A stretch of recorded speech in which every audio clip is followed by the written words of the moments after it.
મારી શાળાનું નામ છે કવિ પ્રેમાનંદ પ્રાથમિક શાળા વાડી 32 બપોર. તો ચાલો હું તમને આજથી મારા શાળાના મિત્રો અને મારા શાળાના શિક્ષકો સાથે મારી શાળાની વિઝિટ કરાવું. તો ચાલો હું તમને મારી શાળા કવિ પ્રેમાનંદની સફર કરાવું. તો ચાલો મારી સાથે.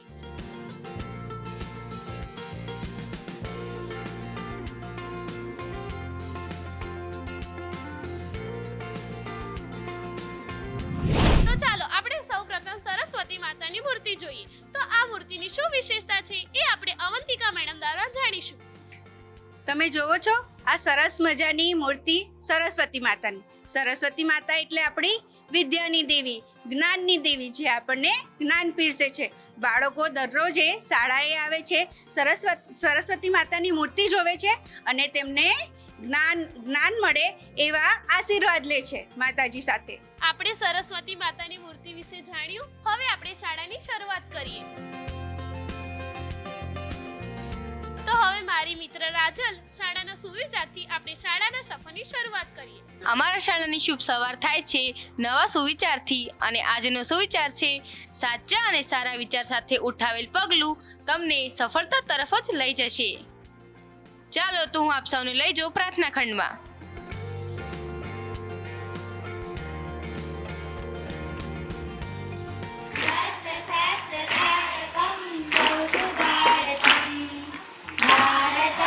આ છે અમારું પ્રાર્થના ખંડ. અહીંયા અમે દરરોજે પ્રાર્થના કરીએ છીએ અને આની વધુ માહિતી આપણા ગીતા ટીચર આપશે. પ્રાર્થના એ આત્માનો ખોરાક છે. અહીં દરરોજ અમારી શાળા પ્રાર્થના કરે છે અને ખાસ વાત એ છે કે અમારા વાલી સભ્ય તરફથી અમને સહયોગ દ્વારા આ સરસ મજાનો ખંડ મળ્યો છે.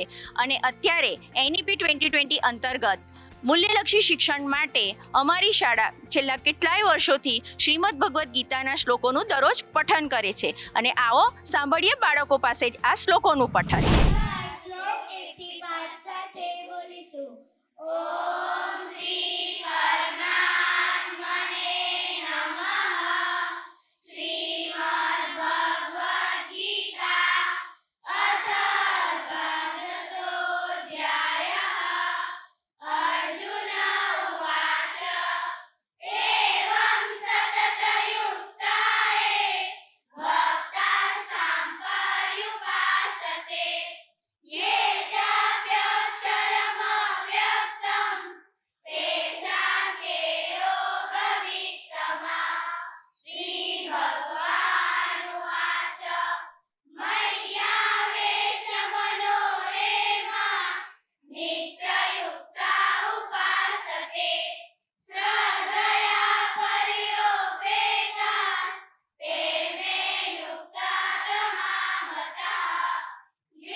સાંભળ્યા એની વધુ માહિતી આપણા ગીતા મેડમ આપશે.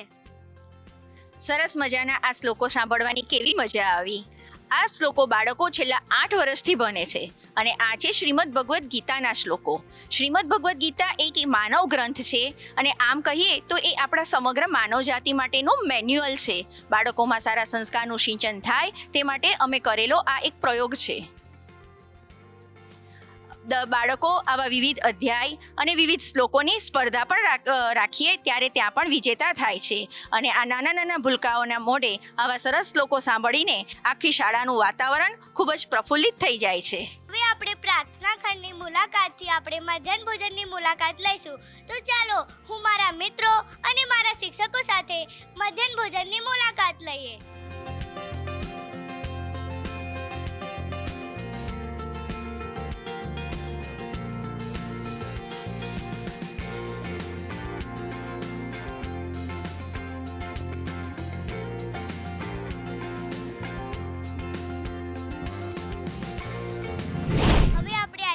મધ્યાહન ભોજનમાં અને મધ્યાહન ભોજનની શરૂઆત થાય છે હેન્ડવોશથી. તમે જોયું બાળકો કેવી રીતે હેન્ડવોશ કરે છે. આ હેન્ડવોશ કરવાના સ્ટેપ એટલા માટે શીખવાડવામાં આવે છે કે જેનાથી બાળકોના હાથમાં જમ્સ હોય તે જમવા દ્વારા પેટમાં જાય નહીં અને બાળકો હેલ્ધી રહી શકે.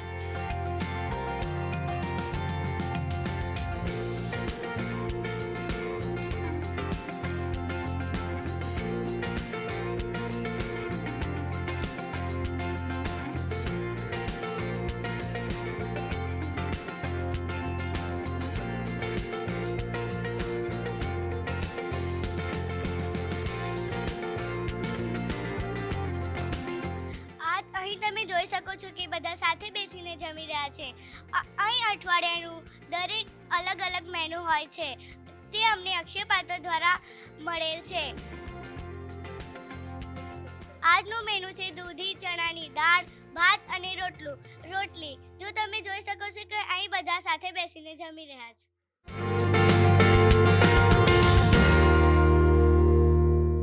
હવે આપણે મધ્યાહન ભોજનનું ભોજન તો જમી લીધું.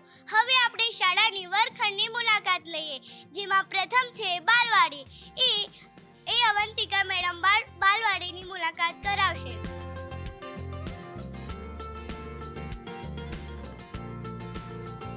આ છે અમારી સુંદર મજાની બાલવાડી. તમે જોઈ શકો છો અહીંયા દિવાલો પર પણ પેઇન્ટ કરેલું છે, જેમાં કાર્ટૂન ચિત્ર, નાના નાના બાળકોને ગમે એવા ચિત્ર દોરેલા છે. ચાલો તો હવે આપણે અંદર જઈએ.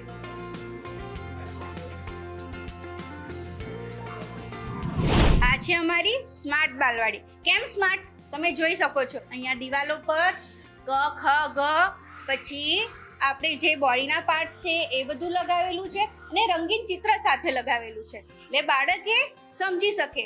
અને બીજું છે આ રમતગમતના સાધનો, જેમ કે આ જમ્પિંગ, પછી આ લસરપટ્ટી છે, અને આ તો તમે જોઈ શકો છો સરસ મજાના. અને વધારે સરસ છે આ ડેસ્ક.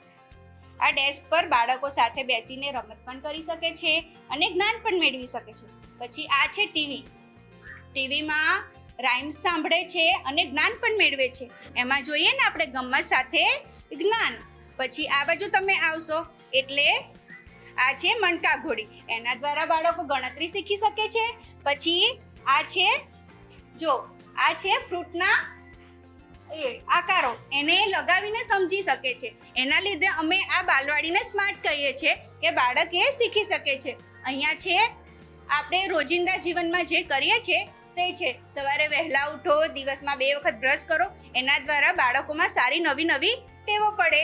અને જોડે છે આ આપણા એનિમલ્સ, એમાં અંગ્રેજી એનું પ્રોનાઉન્સિએશન અને ગુજરાતીમાં પણ જણાવેલું છે, એટલે એ બાળકો બધી રીતે સમજી શકે. એટલે છે આપણી આ સ્માર્ટ બાલવાડી.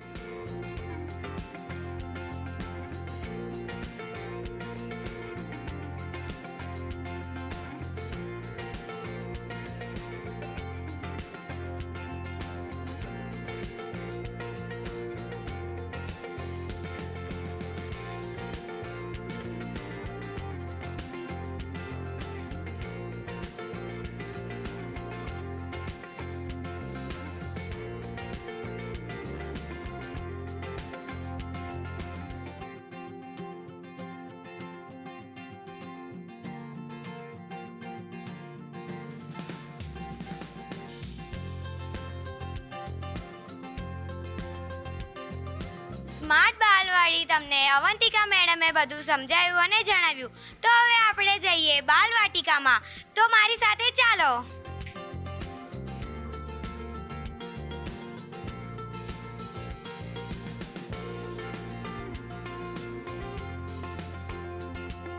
તો આપણે બાલવાટિકામાં આવી ગયા છે.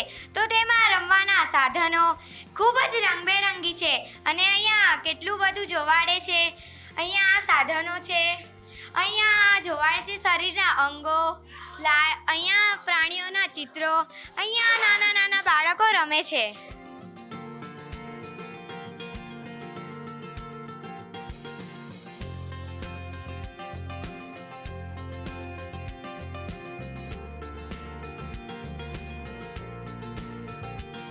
અમે બાલવાટિકામાં આવી ગયા છે. હવે તેની માહિતી આપશે અમારા મનીષા મેડમ. આ અમારી બાલવાટિકા છે. બાલવાટિકામાં આ છોકરાઓ દરેક ગેમ રમી રહ્યા છે. એમાં આ છે ટર્નલ પાસિંગ ગેમ, જેમાં છોકરાઓ ટર્નલમાં થઈને નીકળશે. આ છે બ્લોક, રંગબેરંગી બ્લોક. આ રંગબેરંગી બ્લોક્સમાં છોકરાઓ કલપો રોકતા થશે, તેમજ એકબીજા સાથે ગોઠવીને બિલ્ડિંગ પણ બનાવી શકે છે. આ ગેમ છે. આ ગેમ દ્વારા બાળકો એક સીડી ચડીને રોલિંગ કરી શકે છે. તેમજ તમે સામે જોઈ શકો છો કે અલગ અલગ શેપ આપ્યા છે. એ શેપ કલર નામ પણ આપ્યા છે. તેમજ અહીંયા કક્કો આપ્યો છે. કક્કામાં દરેક ક છે કમર, કથી કમર, ખથી ખમીસ, એ રીતના કક્કા ચિત્ર સાથે બતાવવામાં આવ્યો છે. તેમજ અહીંયા બધા પ્રાણીઓના ચિત્ર આપ્યા છે ઇંગ્લિશ સાથે અને ગુજરાતી. બાળકો જોઈ પણ શકે છે અને સમજી પણ શકે છે. ત્યારબાદ શરીરના દરેક અંગોનું અહીંયા ચિત્ર સાથે રજૂઆત કરવામાં આવ્યું છે. તમે આ જોઈ શકો છો કે નીચે જે બનાવવામાં આવ્યું છે એનો મુખ્ય હેતુ એ છે કે બાળકોને તે વાગે નહીં, પ્લસ સેફટી માટે આ મૂકવામાં આવ્યું છે. તમે જોઈએ અમારી સરસ મજાની બાલવાટિકા. તો હવે આપણે જઈએ ડિજિટલ ક્લાસમાં.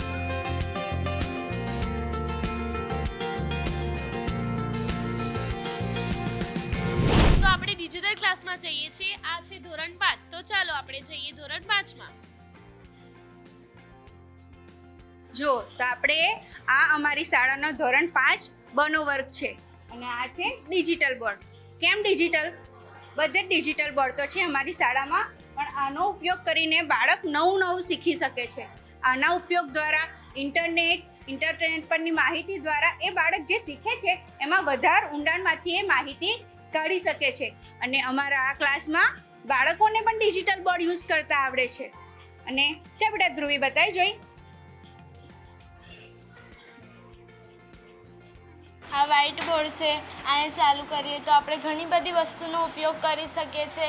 આ પેનથી યુઝ કરીને આપણે જેમ કે આપણે જે બી કલર જોઈએ એ કલરથી લખી શકીએ છીએ. જેમ કે આપણી સ્કૂલનું નામ.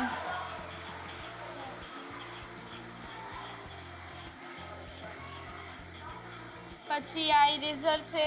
આનાથી આપણે ભૂસી શકીએ છીએ, ઇરેઝ કરી શકીએ છીએ. આવી રીતે આપણે આ બોર્ડનો યુઝ કરી શકીએ છીએ. સરસ, વેરી ગુડ.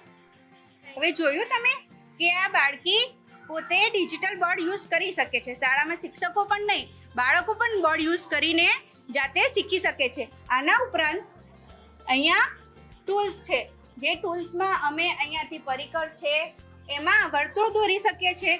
પછી આ રૂલર છે, રૂલરથી માપ લઈને આપણે દોરી શકીએ છીએ. આ બધી સગવડો પણ સ્માર્ટ બોર્ડમાં પૂરી કરવામાં આવે છે, જે આપણા શિક્ષણને એકદમ ડિજિટલ બનાવે છે, અપગ્રેડ બનાવે છે, જેનાથી આપણા બાળકો પણ અપગ્રેડ થશે. અને બીજું તો કેવું કે આપણા જે બાળકો છે સરકારી શાળાના છે, પણ તમને લાગે નહીં કે આ બાળકો સરકારી શાળાના છે. આ બાળકોને પણ બોર્ડ યુઝ કરતા આવડે છે. અને એવું નથી કે બધી જ પ્રાઇવેટ સ્કૂલમાં સ્માર્ટ બોર્ડ હોય, પણ દરેક સરકારી સ્કૂલમાં સરકાર દ્વારા આપણા આ સ્માર્ટ બોર્ડ આપણને પ્રોવાઈડ કરવામાં આવ્યા છે, જેથી શિક્ષણની ગુણવત્તા સુધરે અને આપણા ગુજરાતનું શિક્ષણ ઊંચું આવે.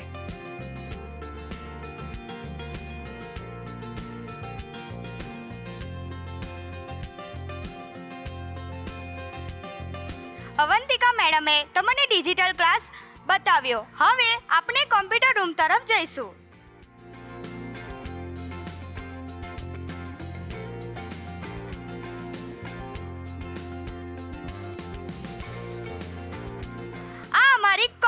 લેબ છે, જેમાં વિદ્યાર્થીઓને કોમ્પ્યુટરનું જ્ઞાન આપવામાં આવે છે, જેમ કે MS PowerPoint, MS word, painting. વળી અમે થિયરી સાથે પ્રેક્ટિકલ પણ કામ કરીએ છીએ. આગળની માહિતી અમારા મનીષા મેડમ આપશે. આ કોમ્પ્યુટર ક્લાસ છે. તમે જોઈ શકો છો દર અઠવાડિયામાં દરેક ધોરણના દરેક છોકરાઓને એક પિરિયડ આપવામાં આવે છે. એ લોકો કોમ્પ્યુટર પર પેરેગ્રાફ રાઇટિંગ વર્ડમાં લખે છે, પેઇન્ટિંગ કરે છે. પ્લસ કોમ્પ્યુટર લેબમાં તમે જુઓ છો કે અહીંયા કીબોર્ડની શોર્ટકટ કી પણ આપી છે કે એ લોકો જોતાં કરી પણ શકે.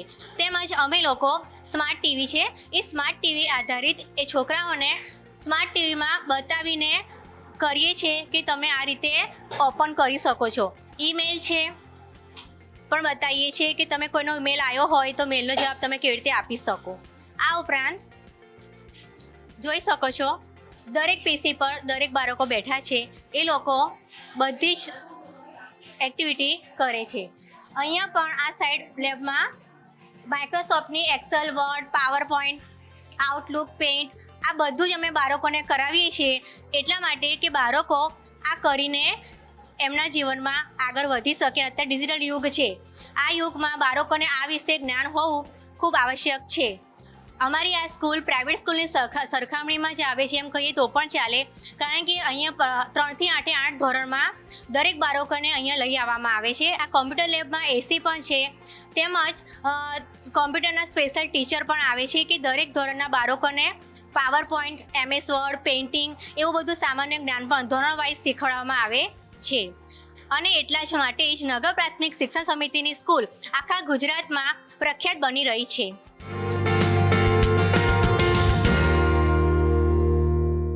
કોમ્પ્યુટર લેબ જોયા બાદ હવે આપણે આનંદદાયી શનિવારમાં રમતા બાળકો જોઈશું. હવે આપણે આવી ગયા છે આનંદદાયી શનિવારમાં રમતા બાળકો સાથે. આનંદદાયી શનિવારની ખાસિયત અમારા અવંતિકા મેડમ જણાવશે. તમે જોઈ રહ્યા છો અહીંયા બાળકો રમત રમવા માટે ભેગા થયા છે. આ બધા બાળકો રમત રમે છે. આજે તમે જાણો છો કે આજે છે શનિવાર. દર શનિવારે ગુજરાતની શાળામાં આનંદદાયી શનિવાર તરીકે આપણે ઉજવીએ છીએ, જેમાં રમતો પછી કઈ પ્રવૃત્તિ કરાવીએ છીએ કે જે પ્રવૃત્તિથી બાળકની સ્કિલ બધી ખુલી ઉઠે અને જોડે સ્કિલ તો ખીલી જ ઉઠે પણ એમને શારીરિક ફાયદો પણ થાય, એ એક્ટિવ થાય અને આગળ જતાં જેમ કે આપણે રમતોત્સવ થાય છે એમાં એ આગળ ભાગ લઈ શકે અને આગળ કંઈક રમી શકે. દરેક બાળક ભણતરમાં સારું ના હોય, એ જે બાળક સારું ના હોય તે રમતમાં પણ સારું હોઈ શકે અને આગળ એ રમત ફિલ્ડમાં પણ આગળ જઈ શકે. એ ધ્યાનમાં રાખીને દર શનિવારે આનંદદાયી શનિવાર અમારી શાળામાં કરાવવામાં આવે છે. એમાં વિવિધ પ્રવૃત્તિઓ લેવામાં આવે છે, જેમ કે આપણે ફ્લાવર પોટ બનાવીએ અને નવી જે પ્રવૃત્તિઓ બનાવી એમાંથી બાળક શીખે છે. કલરફુલ એક્ટિવિટી કરે છે. નાના બાળકો એ કલરફુલ એક્ટિવિટીમાંથી કલર ઓળખે છે અને આ બધા બાળકો નવું શીખે છે અને કબડ્ડી છે, ખોખો છે, બધી રમતો રમે છે. હવે તમે જોઈ શકો છો કે આ બાળકો હમણાં રમવાનું સ્ટાર્ટ કરશે. તમે જુઓ આવી વિવિધ રમતો અમારી શાળામાં દર શનિવારે થાય છે અને બાળકોને ખૂબ મજા પણ આવે છે. આ રમત જોઈ તમે? આ રમતમાં બાળક દોડીને આવે છે, એકબીજાનું કોમ્પિટિશન કરે છે, પણ એવું નહીં કે હું હારી ગઈ તો મનમાં દુઃખ ના, એ સ્પોર્ટમેન સ્પિરિટની ભાવનાથી ગેમ રમતા શીખે છે.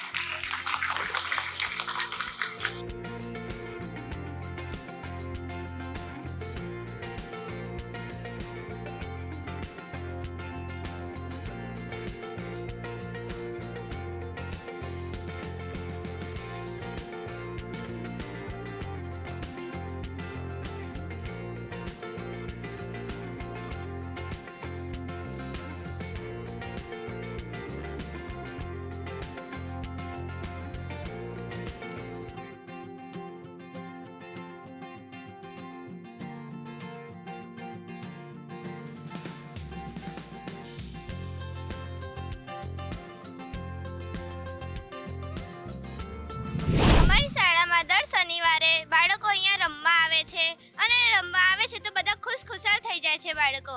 શનિવાર આવે અને અમારી શાળામાં નવી નવી એક્ટિવિટીઓ થાય છે. ચાલો એવી જ રીતે હું તમને લઈ જાઉં સાયન્સની દુનિયામાં. ચાલો આપણે જઈએ સાયન્સ લેબમાં.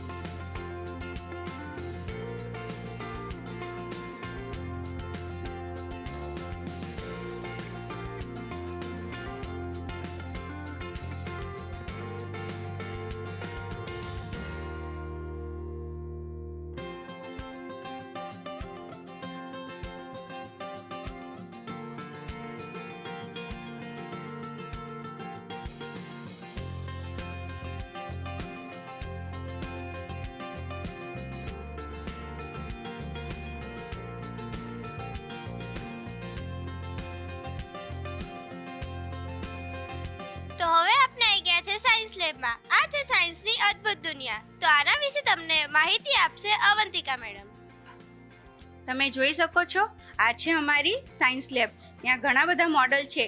વિજ્ઞાન અને વિજ્ઞાનને લગતા બહુ બધા મોડલ છે જેના દ્વારા બાળકો શીખી શકે છે. એવું નહીં કે આપણે જાતે ગોખીને કે સમજીને શીખી શકીએ. આ જે મોડલો છે એના દ્વારા આપણે શીખી શકીએ છીએ. એના દ્વારા પ્રયોગ દ્વારા શીખી શકીએ છીએ, અડકીને શીખી શકીએ છીએ, વિવિધ રીતે આપણે શીખી શકીએ છીએ. આ પવન ચક્કી જે બેટરી દ્વારા ચાલે છે એ બાળકો પણ બનાવી શકે છે. અમારા સ્કૂલના બાળકો આ બનાવે છે. પછી આ વજન કાંટો છે એના દ્વારા ધોરણ 4-5ના બાળકો ગ્રામ કિલોગ્રામની સંજ્ઞા ક્લિયર કરી શકે છે. અને આગળ છે આ પંપ. આપણે જે હાર્ટની જે પંપની સિસ્ટમ છે જે આની દ્વારા સમજાઈ શકીએ છીએ. પછી આગળ આ વિવિધ પ્રકારના મોડલ છે. માઇક્રોસ્કોપ છે, વધારે છે. પછી પેલી બાજુ આકારો છે અને જે આ બાજુ આપણા ઉપર શકુંતલા દેવી, હોમી ભાભા, શ્રીનિવાસ રામાનુજમ વગેરેનું અહીંયા સાયન્સ લેબમાં દર્શાવેલું છે. અને હવે વધારાની માહિતી આપશે અમારા આ સાયન્સ ટીચર જે આ તમને વધારાની માહિતી આપશે. નમસ્તે. હું અહીંયા ગણિત વિજ્ઞાનના શિક્ષક તરીકે કાર્ય કરું છું અને બાળકોને સરસ વિજ્ઞાનનું અનુભવ દ્વારા અને જાતે પ્રયોગ કરીને શીખી શકે તે માટે સરસ લેબનું અહીંયા આયોજન કરવામાં આવ્યું છે. બાળકોનું જ્ઞાન માત્ર વિજ્ઞાનનું પુસ્તક સુધી જ રહે તેવું નહીં, પણ બાળકો જાતે પ્રયોગ કરીને પોતાની સર્જનાત્મક શક્તિ, વિચાર શક્તિ અને વૈજ્ઞાનિક તારણો કાઢી શકે એ માટે તમે જોઈ શકો છો કે અહીંયા અમે સાયન્સ લેબનું આયોજન કર્યું છે, જેમાં તમને વિવિધ મોડલો જોવા મળે છે જે બાળકો દ્વારા જાતે પણ બનાવવામાં આવે છે અને અમારા દ્વારા બાળકો માટે રેડી લેવામાં આવે છે અને સમજાવવામાં આવે છે. જેમ કે પવનચક્કી, વજન કાંટો, ફેફસાનું મોડલ, ત્યારબાદ ગણિતના પ્રયોગ સમજાવતું પાયથાગોરસનું મોડલ, હૃદયની આકૃતિ સમજાવતું મોડલ, આ ઉપરાંત વિવિધ ચુંબકીય પ્રવૃત્તિ દર્શાવતું મોડલ તમે જોઈ શકો છો. એ ઉપરાંત લર્નિંગ બાય ડુઈંગ જે તમે અહીંયા બાળકો દ્વારા તૈયાર કરેલી કીટ જોઈ શકો છો. આ ઉપરાંત અમને સ્ટેમ આધારિત કીટ પણ આપવામાં આવેલી છે જેના દ્વારા બાળકો સરસ મજાના પ્રયોગ કરીને પોતાનું જ્ઞાન વિકસાવી શકે છે. તમે અહીંયા જોઈ શકો છો નીચે કે બાળકો સ્ટેમ કીટનો ઉપયોગ કરીને જાતે પ્રવૃત્તિ દ્વારા પોતાના પ્રયત્નોથી શીખે છે, જેમાં નિષ્ફળતા મળવાથી બાળકો નિરાશ નથી થતા પણ વધુ પ્રયત્ન તરફ આકર્ષાય છે. જેમાં તમે જોવો છો કે સાદો વિદ્યુત પરિપથ, તેમાં સ્વિચનું મોડલ, આ ઉપરાંત મેગ્નેટિક રમતો બાળકો કરતાં તમને જોવા મળશે. એ ઉપરાંત મેગ્નેટિક ક્રેન, હાઇડ્રોલિક જેક વગેરે જેવા પ્રોજેક્ટ બાળકો દ્વારા બનાવવામાં આવે છે અને તેનું પ્રદર્શન કરવામાં આવે છે. આ ઉપરાંત બાળકો જાતે ચાર્ટ બનાવીને પણ પોતાની સમજ વિકસાવે છે. આ ઉપરાંત આ બધો ફાયદો અમને ગણિત વિજ્ઞાન પ્રદર્શનમાં ભાગ લેવા માટે ખૂબ જ ઉપયોગી થાય છે. બાળકો ઉત્સાહપૂર્વક તેમાં ભાગ લે છે. અમે અમારી કવિ પ્રેમાનંદ પ્રાથમિક શાળાને તમને સફર કરાવી જે તમને ખૂબ જ ગમી હશે. તો યંગિસ્તાના આ એપિસોડમાં આટલું જ. હવે આપણે નવા એપિસોડમાં નવી જગ્યાએ મળીશું. ત્યાર સુધી આવજો.